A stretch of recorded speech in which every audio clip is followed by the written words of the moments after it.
ni Sir Soriano Bla, ni Honorable Soriano, na about sa compensation, actually I will stand my ground na hindi ko magbabayad. I am here for the sake of everybody. Don't worry, sir. And thank you again sa mga representative na Andre from IBC kag sa DPWH. Sir, salamat. Gising ng presensya diri. Kag sa ato, ako lang ang ginasakit sa buwan nga agagawa ng istorya tapi halin kay director ng DPWH nga imuot pa putikon. Well, wala man sa di. So kung istorya, ito kung ni isang representative siya, kasi hindi siya kaya puno pati. No? Anyway, sir, I will assure you, hindi ko manghayo alin sa office niya. Kaga sa kagina, sir, sa ginambang kamo, nahulugan. Actually, coincidence man nga, upod ni mama sa CPU, ang salakyan ng private nga nahulo na ulaan sa siminto ang labay nila. Kaya natin nga may checkpoint.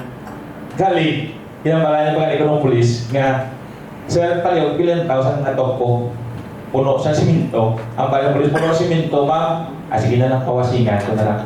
And then, may isa ko kaupon man na rider nga naulaan sa balas na alin sa babaw.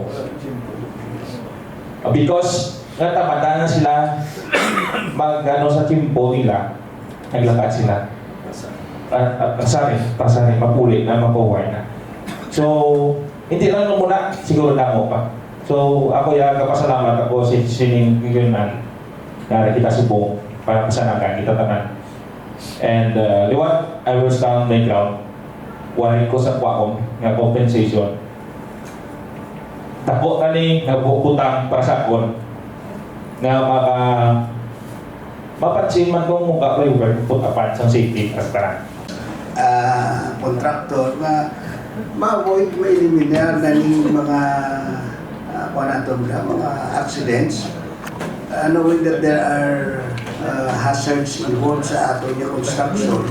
Kasi kung may istoryahan makuha na ninyo, mapangitaan measures na antes hasta malapot ang tempo ma-turnover na, hindi mga mga aksidente, madula na, kag ma-provide na natin sa mga corrective measures. Amo na ang point, naman na ang bali Mr. Sergeant Sanchez, hindi man sa mga ayo, pero just to bring out, nga basi magsigi-sigi sini kag damo pag mga aksidente. That's why I called Board Member Montero, hindi ko patawag na lang sila para nga maintindihan yung mabalaan nila na hindi nagkakatabo before the turnover dahil madula na inang o kung ma-minimize na inang mga aksidente.